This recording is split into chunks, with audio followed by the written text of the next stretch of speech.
આજે એવ્રત જીવ્રત. એવ્રત જીવ્રતની પૂજા વિધિ. અષાઢ મહિનામાં અમાસના દિવસે આ વ્રત થાય. આ વ્રત કરનારે સવારે વહેલા ઉઠી નાહી ધોઈને સ્વચ્છ કપડાં પહેરી માતાજીના મંદિરે જઈ ઘીનો દીવો કરવો, પછી માતાજીની પ્રાર્થના પૂજન કરવા, દર્શન કરી ઘેર આવી એવ્રત જીવ્રતની કથા સાંભળવી, પછી એકટાણું ભોજન લેવું અને તે પણ મીઠા વગરનું મોડું ભોજન લેવાનું. પછી અમાસના દિવસે આખી રાત્રિ જાગરણ કરવાનું, માતાજીના નામનો અખંડ દીવો બાળવાનો. આવી રીતે 5 વર્ષ સુધી આ વ્રત કરવાનું. 5મા વર્ષે આ વ્રતનું ઉજવણું કરવાનું. ઉજવણામાં એવ્રત જીવ્રતમાંની ગોયણી કરવી. ગોયણી કરેલી સૌભાગ્યવતી સ્ત્રીઓને જમાડી પછી બંગડી ચાંદલા વગેરે આપવાના. એવ્રત જીવ્રત વાર્તા. સોનવતી નામે એક નગર હતું. નગરમાં સોમદત્ત નામે એક બ્રાહ્મણ રહેતો હતો. તેને પત્ની તથા પુત્ર હતા. આમ 3 જણ સુખ શાંતિથી રહેતા હતા. થોડા વખત પછી પુત્રનું માંગવું આવ્યું અને સોમદત્તે કન્યા જોઈ પોતાના ઘરને અનુકૂળ કન્યા છે તેમ માનીને પુત્રના લગ્ન કર્યા. એકવાર આ વર વહુ બંને ફરતા ફરતા સોનાવતી નગરી બહાર પહોંચી ગયા. ત્યાં રસ્તામાં એક મંદિર જેવું લાગતા બંનેને દર્શન કરવાની ઈચ્છા થઈ અને જ્યાં મંદિરના પગથિયા ચડવા જાય છે ત્યાં જ વરને નાગ કરડ્યો અને ત્યાં જ તેનું મૃત્યુ થયું. કલ્પાંત કરતી વહુ પોતાના પતિના મૃતદેહને મંદિરમાં લાવી. રસ્તે જતી એક મજૂરણબાઈએ આ બધું જોયું. વહુને ઓળખી ગઈ અને ઉતાવળે પગલે ગામમાં જઈ વહુની સાસુને બધી વાત કહી. બ્રાહ્મણ તથા આડોશ પાડોશના માણસો દોડતા મંદિરે આવ્યા, પણ આ બાજુ વહુએ મંદિરના દરવાજા બંધ કરી દીધા છે. સાસુએ મંદિરના દ્વાર ખખડાવી કહ્યું, બેટા દરવાજો ખોલ. પણ વહુ દરવાજો ખોલતી નથી.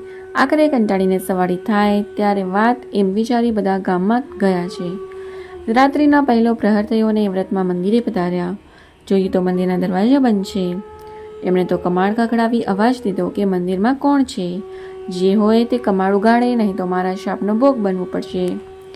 વહુએ આ સાંભળી દરવાજા ઉગાડ્યા અને જોયું તો કોઈ દેવરૂપ લઈને બાઈ ઊભા છે.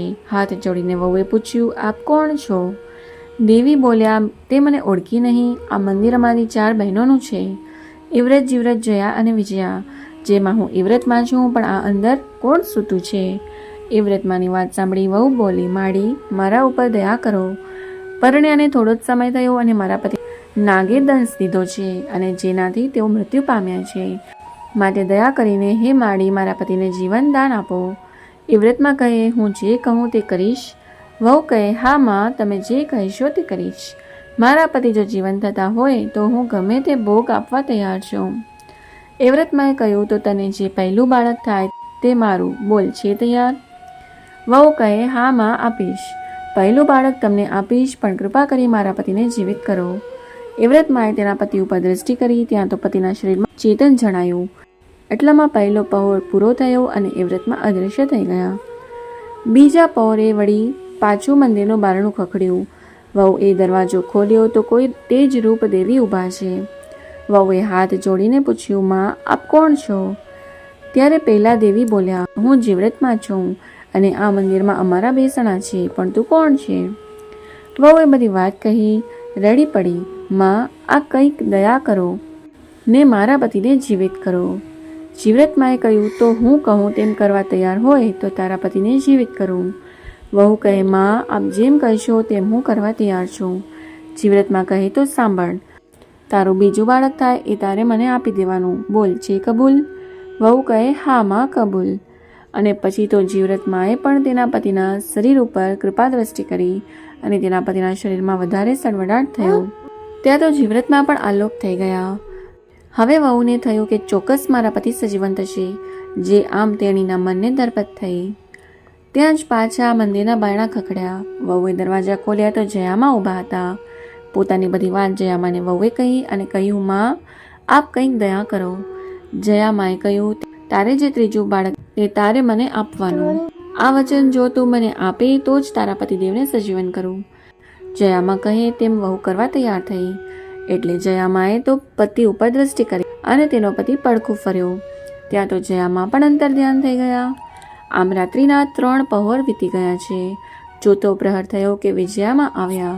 વિજયામાને જોઈ વહુ તો કરગરવા લાગી અને પોતાની કથની કહેતા બોલી, આપ મુજ દુઃખી ઉપર દયા કરીને મારા પતિ જીવતા કરો માં. વિજયામાં બોલ્યા, તું જો મારા કયા પ્રમાણે કરે તો તારા પતિને સજીવન કરું. કરીશ માં, તમે જેમ કહેશો તેમ હું કરીશ. જીવ કહેશો તો જીવ પણ આપી દઈશ. પણ મારા પતિને સજીવન કરો. વહુ બોલી, દીકરી, તારો જીવ નહીં પણ તારું ચોથું બાળક મને તું આપી દે છે. વિજયામાં બોલ્યા, ચોથું બાળક આપ્યું તમને માં.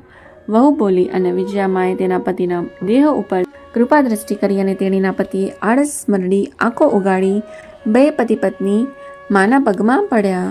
પછી વહુએ 4 માતાજીને આપેલા વચનની વાત તેના પતિને કરી અને જ્યાં સવાર પડ્યું કે એક પૂજારીજી મંદિરે પૂજા કરવા આવ્યા. આ બે પતિ પત્નીને માતાજીની પૂજા કરતા જોયા અને તુરત જ એ વાત કરી. પૂજારીજી ગામમાં ગયા અને બ્રાહ્મણના માતા પિતાને સૌ પૂજારીની વાત સાંભળી હર્ષ ઘેલા થઈ મંદિર તરફ દોડ્યા. મંદિરે આવીને પોતાના પુત્ર તથા પુત્રવધૂને હેમખેમ જોઈ બધાને આનંદ થયો. સૌ ઘરે આવ્યા. સમય જતાં વહુને સારા દિવસો દેખાયા અને બરોબર 9 માસે પુત્રને જન્મ આપ્યો. બીજે દિવસે રાત્રે એ વ્રતમાં આવ્યા અને વહુને કહ્યું, દીકરી જાગે છે કે ઊંઘે છે? જાગું છું માં.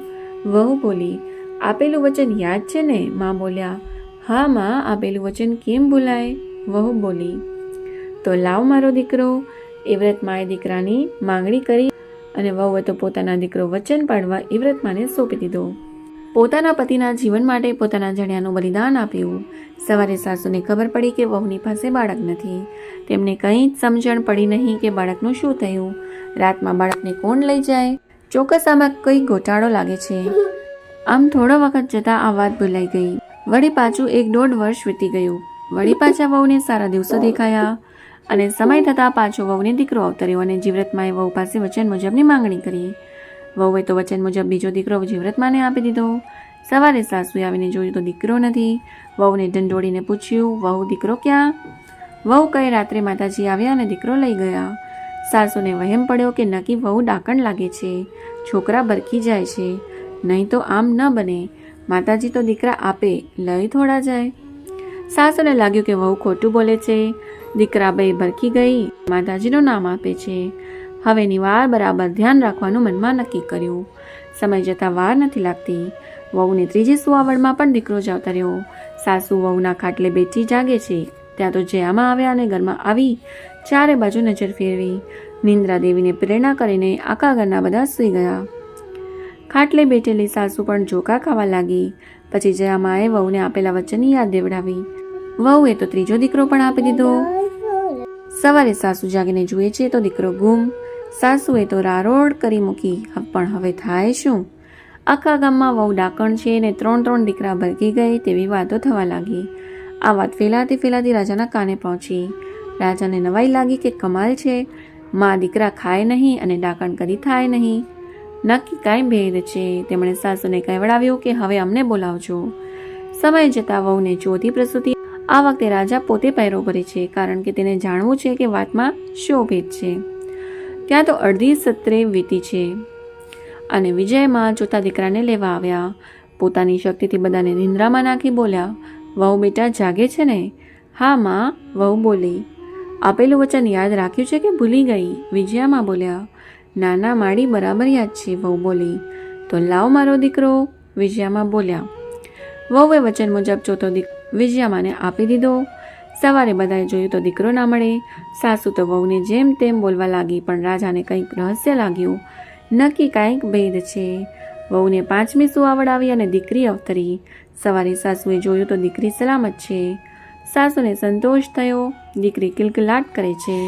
આથી વહુએ કહ્યું કે માં મારે ગોયણી જમાડવી છે. સાસુએ કંઈ જવાબ આપ્યો નહીં.